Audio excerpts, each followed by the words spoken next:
Mesdames et messieurs, ici Chaz et on se retrouve aujourd'hui pour la review de l'épisode 159 de Black Clover, le deuxième épisode de cet arc de Spade.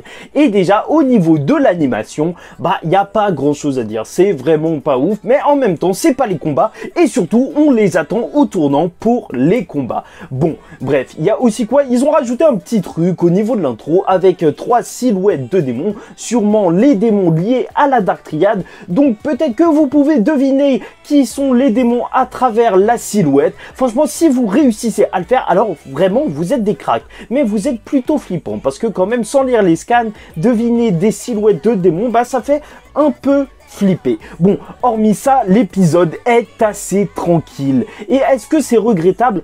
Pas forcément, parce que voilà, ça explore les relations des personnages et c'est très important avant des combats d'explorer ces relations pour justement rajouter de l'enjeu par la suite. Bon, même si, en vrai, à la fin, t'as une grosse révélation sur Yuno, mais on y reviendra juste après. Bon, ça commence par un petit compte-rendu de la mission. T'as Léopold et même Luck qui ont envie d'affronter Gadja. En fait, tout le monde veut tabasser Gadja. Même Asta qui l'a déjà fait. Mais ça va juste être Léopold et Luck qui vont le faire. Mais tu vois que, voilà, ça y est, il y a des relations entre eux. Parce que, à force de se faire tabasser, au bout d'un moment, tu commences à te connaître un petit peu. Mais bon, même si nous, on a envie de voir ce genre de combat, Finral, lui, a envie de voir autre chose pendant cet épisode, même s'il combat ses envies. Parce que les filles vont partir au bain, et ça va être même un des trucs centraux de cet épisode. Les filles qui vont au bain.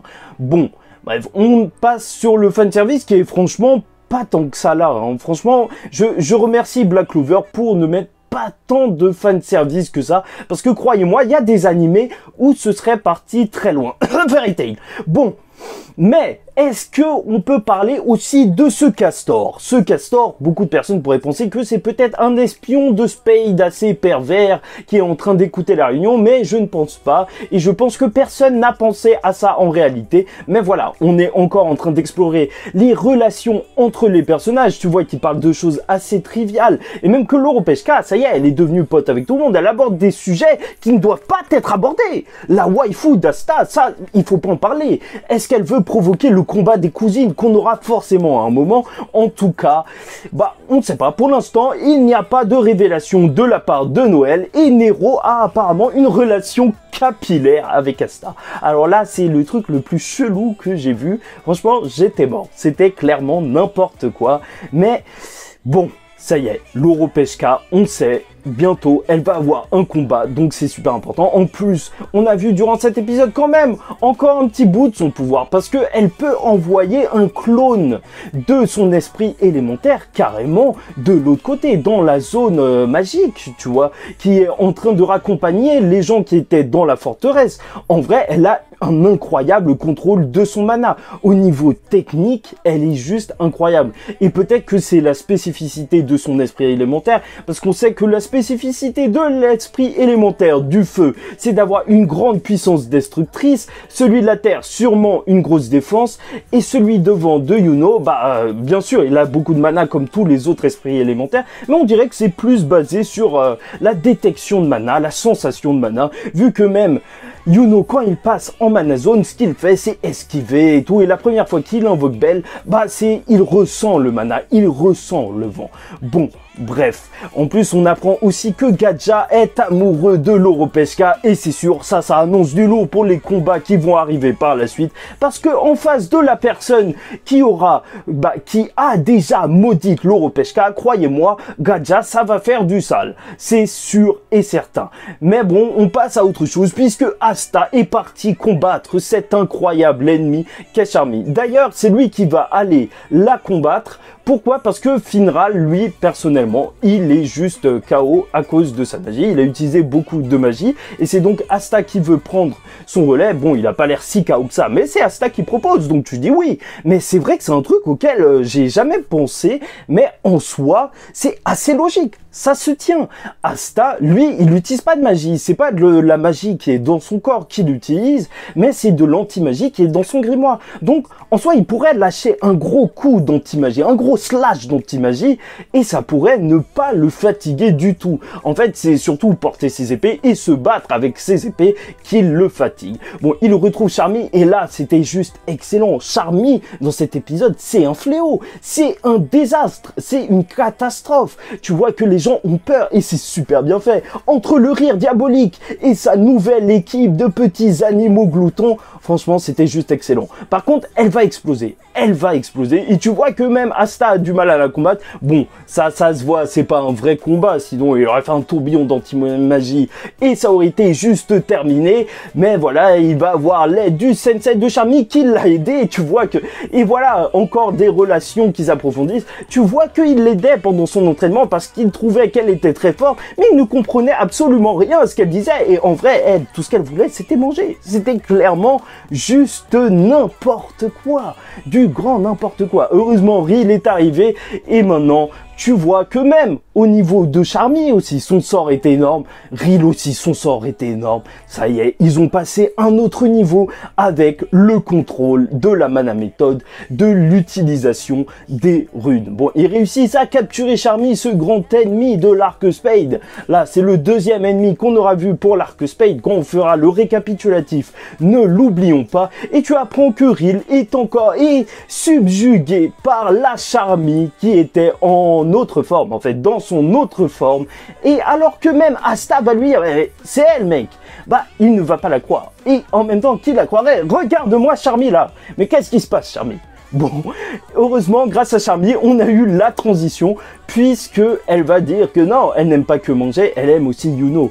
Et c'est là qu'on voit le Yuno, mais resplendir, resplendir. Bon, on sait qu'il est sûrement vice-capitaine à l'heure qu'il est, parce que avant les 6 mois, bah, il y a eu ce combat entre Yuno et Langris où on apprenait comment il était devenu vice-capitaine suite à un pari, un combat qui était un peu faussé. Mais en soi, ça y est, là, il a pleinement assumé le rôle. Vu que tu vois, carrément, il pose devant les fenêtres avec de la lumière en contre-jour. Et il y a un petit sbire qui vient courir de l'aube dorée et qui fait « Maître !» Enfin, non, il dit pas « Maître », mais quand même, il fait « Yuno, on a une nouvelle !» Voilà, ça y est, Yuno, c'est le patron, mais où est William? Est-ce qu'on a encore besoin de William? Yuno est devenu le patron et il s'envole sur son aigle jusqu'au village de Hage. Et dans le village, bien sûr, ils ont récupéré Ralph et c'est pour ça qu'ils ont demandé à Yuno de venir. Oui, l'église fait bien son taf, hein. Elle s'occupe des gens qui sont blessés. Et Ralph, dès qu'il va voir Yuno, il va dire « Oh purée, qu'est-ce que tu ressembles à Ciel ?» Bon, voilà, on sait qu'il connaît son père. Et heureusement, on a la suite après, mais on aurait pu carrément arrêter l'épisode là. Bon, Ciel, en plus, ça fait référence au vent. Donc ça marcherait super bien. Peut-être que sa famille, il maîtrise le vent depuis longtemps. Mais en soi, on s'en fout. On s'en fout, les gars. Et au Spade Kingdom, en fait, avant, le pays était bien, était tout calme, et la Dark Triad est arrivée et a foutu le spell. Et donc, cette Dark Triad, maintenant, à ce niveau-là, on peut se dire que Noël, elle est impliquée. Tu vois, même dans ces histoires de famille, un combat, puisque Megikula a maudit sa mère, et maintenant, t'as même Yuno qui sera impliqué, même personnellement, dans des combats. Qu'il le veuille ou non, en fait, quand même, sa famille, elle a eu un problème, et son pays a été renversé par cette famille. D'ailleurs, le nom de famille de Yuno, c'est Greenbarrel. Je suis désolé, en fait, je crois que je l'ai mal noté, et si je le note mal et que je le répète mal, il y a des gens qui vont dire, mais qu'est-ce que tu racontes? Il s'appelle pas comme ça. Donc je préfère le dire comme ça, Greenbarrel. Et donc, c'est lui, le prince de Spade. Et la grosse question qu'on peut se demander, c'est est-ce que ça change quelque chose au fond? Franchement, personnellement, ça c'est mon avis personnel, n'hésitez pas à m'écrire votre avis personnel en commentaire, pas sur le fait que Charmy a grossi. Ça, c'est son choix aussi. Mais non, on parle de Yuno. Alors, est-ce que ça change quelque chose? Non, franchement, je pense pas. Yuno, il a toujours été montré comme celui qui était surdoué, qui avait plus de prédisposition que Asta. Et en soi, au moins, ça nous donne une explication. Est-ce que ça le rend plus cheaté? Bah, en soi, ça ne lui donne pas plus de pouvoir. Ça explique juste ses pouvoirs. Donc, voilà, ça passe. En plus, ce qui est bien, c'est que On pourrait se dire, bah, on s'en fout, en vrai, peut-être que Yuno, il aurait dû commencer comme prince. Mais non, en fait, le fait qu'il ait commencé aussi à l'orphelinat avec Asta, ça leur donne le même point de départ. Ça fait qu'ils se connaissent vraiment super bien et ça fait qu'ils ont une super relation entre eux de rivalité et surtout, il a dû subir les mêmes choses qu'Asta. Bon, pas exactement, parce que lui, c'était pas la même chose, mais quand même, il était dans l'aube dorée. Au début, il a été persécuté parce que, voilà, c'est un paysan. Maintenant, tu sais que c'est un royal, mais il a vécu la persécution. Il l'a vécu et c'est pour ça que, pour moi, ça ne change rien maintenant qu'on apprend qu'il est de lignée royale. Est-ce que ça change quelque chose au personnage? De toute façon, il a déjà vécu ce qu'il a vécu et maintenant, t'as une explication. Et en plus, peut-être que ça va apporter un petit grain à la suite des combats parce qu'il pourra peut-être venger sa famille et même son pays entier. Après, la grosse question qui reste en suspens, c'est que va-t-il faire à la fin de l'arc? Bah là, faudra voir. Est-ce qu'il va rejoindre Spade et devenir le nouveau roi? En plus, on ne sait pas trop comment fonctionne la royauté là-bas, parce que dans le royaume de Clover, bah, il y a le roi et l'empereur mage. Et au Heart Kingdom, bah, il n'y a qu'une seule personne, apparemment. Il y a la reine Loro-Peshka. Mais comment ça se passe à Spade? Est-ce que lui, il vient juste de la famille royale et il y a aussi un genre d'empereur mage?